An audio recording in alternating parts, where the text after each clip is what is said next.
Okay, think about your day for a second. Maybe you quickly logged into your online banking this morning. Or ordered something online with just a few clicks. Happens all the time. Exactly. Or maybe accessed a government service digitally. These things feel so seamless, right? We barely think about them. Hmm. But behind the scenes, there's this huge, complex network of, well, invisible systems working away. Yeah, constantly. And the big question is, what are these systems? How do they make sure that the person logging in, is it actually you? How do they build that trust and security online? It's a critical piece of the puzzle. Well, today, that's exactly what we're diving into, the global identity verification software market. It's a fascinating area. It really is. It's rapidly becoming one of the most crucial, yet, like we said, often unseen parts of our digital lives. We've been looking through this really comprehensive market forecast. Yeah, the data is quite revealing. It paints such a vivid picture of, well, just explosive growth and how global this whole thing is. So our mission today, for you listening, is to pull out the key insights. The really important stuff. Right, so you can understand not just what's happening, but crucially, why it matters so much to, well, your everyday digital world. Okay, let's unpack this. Sounds good. What's truly fascinating here is just how foundational this tech has become. It touches almost every digital service we use. Foundational. And think about it. We're in an era defined by these escalating cybersecurity risks, right? Nonstop digital transformation everywhere. Every industry. Exactly. And these increasingly strict compliance rules. So identity verification software, it's just not a nice to have anymore. Not a luxury, nope. It's absolutely critical, a necessity. It really boils down to ensuring trust in, every digital interaction, like digital handshake, as you put it. Hype that term. And it drastically cuts down on fraud. Yeah. The costs there are just staggering. Sure. Plus, it makes the whole process of signing up for things online, the digital onboarding, smoother and safer for everybody. Honestly, without it, the digital economy would just grind to a halt. That's a really powerful way to frame it, ensuring trust in every digital handshake. You called these things digital gatekeepers earlier, but what are they really guarding against? Is it just, obvious stuff like someone stealing my credit card number, or is it more complex? What challenges are pushing this market so hard across banking, e-commerce, healthcare, government? Oh, it's much more than just basic fraud prevention. It's a really multifaceted defense system now. Yes, there's the general rise in online fraud, but we're seeing a big surge in really sophisticated attacks. Like what? Things like synthetic identity fraud. That's where fraudsters cleverly mix real and fake data to create entirely new identities that look totally credible. Wow, okay. And then you have deepfake verification attempts using AI-generated images or videos trying to trick biometric checks, like facial recognition. Right, I've heard about those. Scary stuff. It really is. So the IDV solutions have to be smarter. They can't just rely on a simple document scan anymore. They need AI for, say, behavioral analytics, how you type, how you move your mouse. Holy, that detail. Yeah. Yeah, and liveness detection to make absolutely sure it's a real person in front of the camera, not a photo or a video. Plus, cross-referencing info against huge global databases. Okay, so it's layered. Very layered. And then add to that the huge pressure for regulatory compliance. Nearly every industry now has rules requiring businesses to not just know their customers' KYC, but to actually verify them properly. This is crucial for preventing things like money laundering or terrorist financing. KYC-ML. Yeah. Exactly. And then just the sheer, unbelievable expansion of digital services globally. As more and more of our lives shift online, verifying who we're dealing with becomes absolutely fundamental. So when we talk about these identity verification solutions, it's this whole suite of smart tech fighting these constantly evolving threats, not just a quick ID check. Precisely. It's sophisticated. And believe me, the numbers tied to this digital bedrock, they're just staggering. Let's look at that global snapshot from our sources. Back in 2021, this market was already worth a solid $6.8 billion. Which is already significant. Right, but it doesn't stop there. It's projected to jump to $10.8 billion by 2025. That's pretty soon. And rapid growth. And then, get this, it's forecasted to climb to an astonishing $27.5 billion by 2033. Wow. That's a huge leap. It really is. And that represents a robust 12.35% compound annual growth rate, CAGR, over that whole period. For anyone tracking markets, that kind of number isn't just growth. It signals intense, sustained expansion, a market really hitting its stride. Indeed, that 12.35% CAGR is incredibly significant. Put that into perspective, maintaining that kind of high growth rate for over a decade, especially for an industry already in the billions, that's quite rare. Yeah, it really tells a story. It absolutely does. It underscores the urgency and the undeniable need for secure verification systems everywhere, worldwide. This isn't just steady progress. It's, like you said, full throttle acceleration. It tells us that businesses, governments, everyone is rapidly realizing how indispensable this tech is for protecting their operations and, protecting us, the users. So it's a massive wave of investment then. Oh, for sure. Investment and integration across basically every sector imaginable. Okay, so let's take a quick world tour of this growth because it's not uniform everywhere. There are some really interesting regional hotspots and some surprising accelerators popping up. Let's start with North America. It leads the market currently, right? Projected to hit nearly $9.9 billion by 2033. That's right. The U.S. obviously is the powerhouse there, no big surprise. But are there any, unexpected pockets of growth within North America? Where's the really dynamic action happening? Well, while the U.S. is definitely the biggest slice of the pie, what really jumps out in the North American data is the acceleration happening in Mexico. Mexico, really? Yeah, it's growing at an impressive 13.6% CAGR. It's set to nearly quintuple its market size to almost $1 billion by 2033. Wow, okay. Why Mexico specifically? Well, it's not just one thing. It reflects a really rapidly digitizing economy there. Significant government investments in digital public services, too. And just a growing demand for secure online transactions, especially with the massive boom in fintech innovation happening in Mexico. Ah, fintech, right. Yeah. So it really shows how these global drivers, digitalization, security needs are playing out everywhere, even within regions we might think of as more established. Canada's also showing healthy, steady growth, by the way, consistent adoption. That Mexico surge really does highlight how global this whole shift is. Okay, so from the Americas, let's hop across the pond to Europe.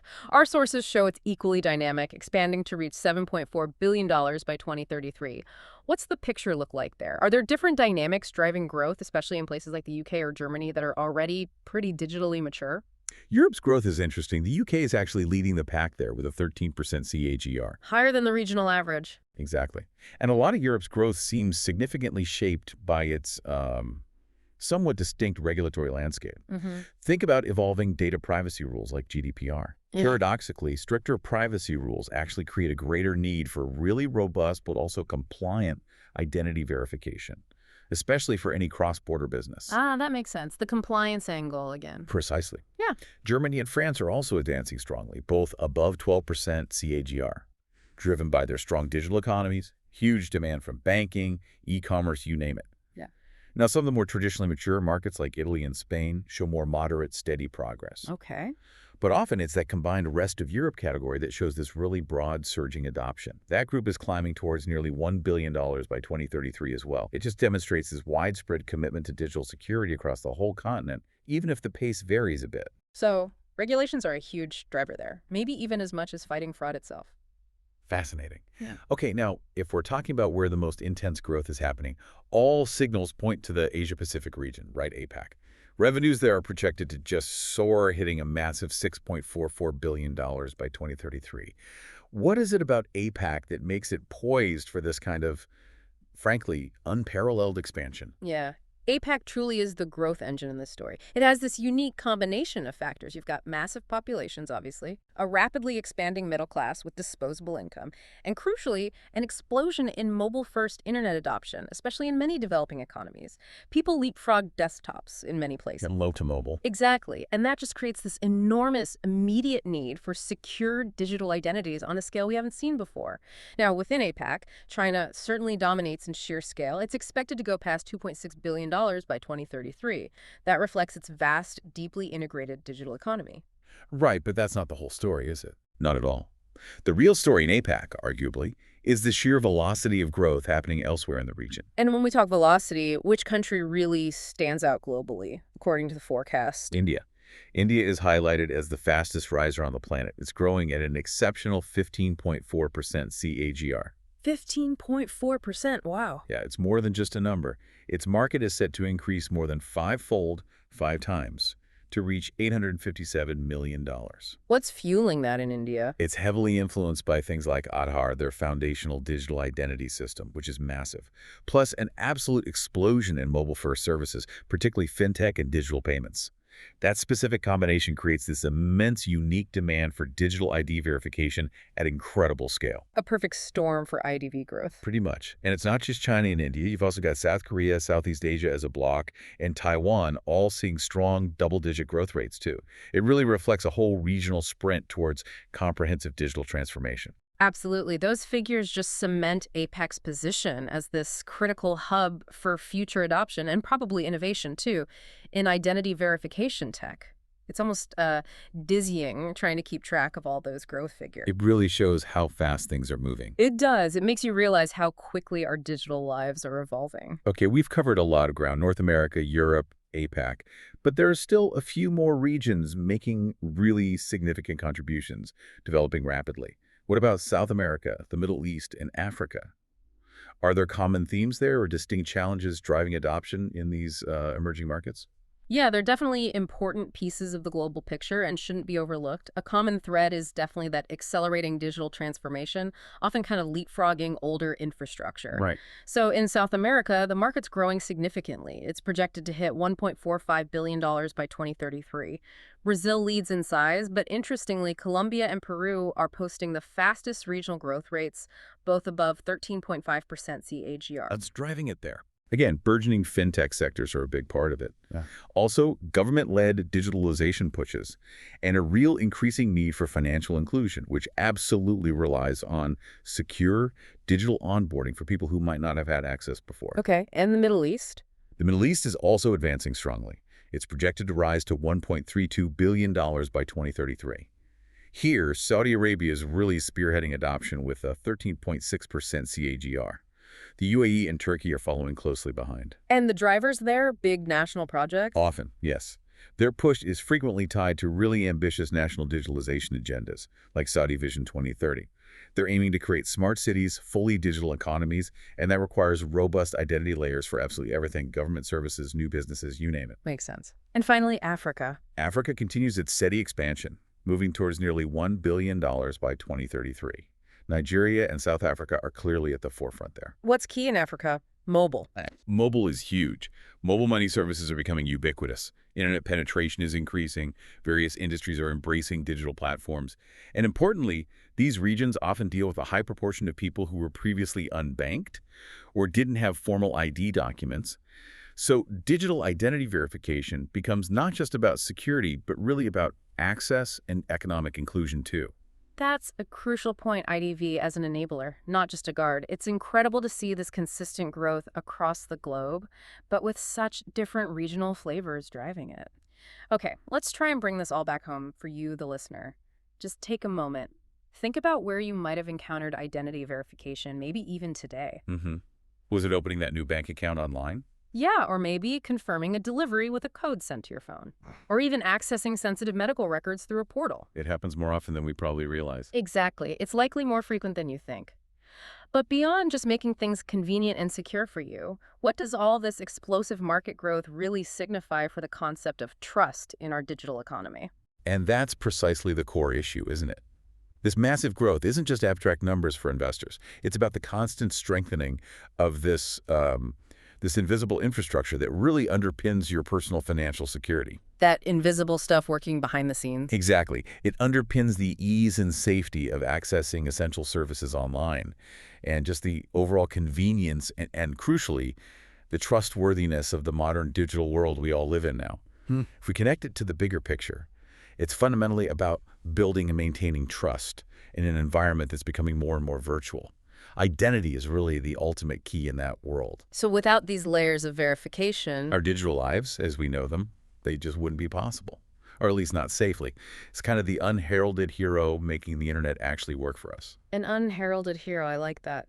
Okay, so to wrap up this deep dive, it seems abundantly clear the global identity verification software market is definitely growing at, well, breakneck speed. No question. And it's not just some passing trend. It's really a testament to this urgent, fundamental need we have globally to fight sophisticated fraud, to meet all these complex compliance rules, and just to enable the secure, smooth expansion of digital services everywhere.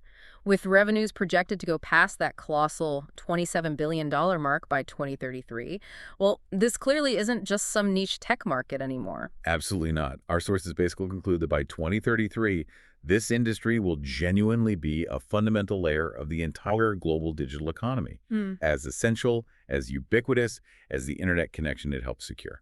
Wow. Okay, so this naturally leads to a pretty important question, I think, for all of us listening. As our digital identities become ever more central to everything we do, and the systems securing them grow exponentially, like we've heard, in both sophistication and reach, Yeah. what could this mean? What does it imply for that delicate balance between convenience, security, and our personal privacy in the next decade or so? Mm. That's the big question, isn't it? It is. And how might the future of digital identity verification evolve to meet these huge global demands, especially in those really fast accelerating regions we talked about? What new innovations might pop up to tackle the challenges of a world that's increasingly connected, but maybe also increasingly vulnerable? Definitely something to ponder. Food for thought. Indeed. Thank you so much for joining us on this deep dive into the really fascinating world of global identity verification software. My pleasure. We hope you feel a little more clued in and ready to navigate our increasingly digital future.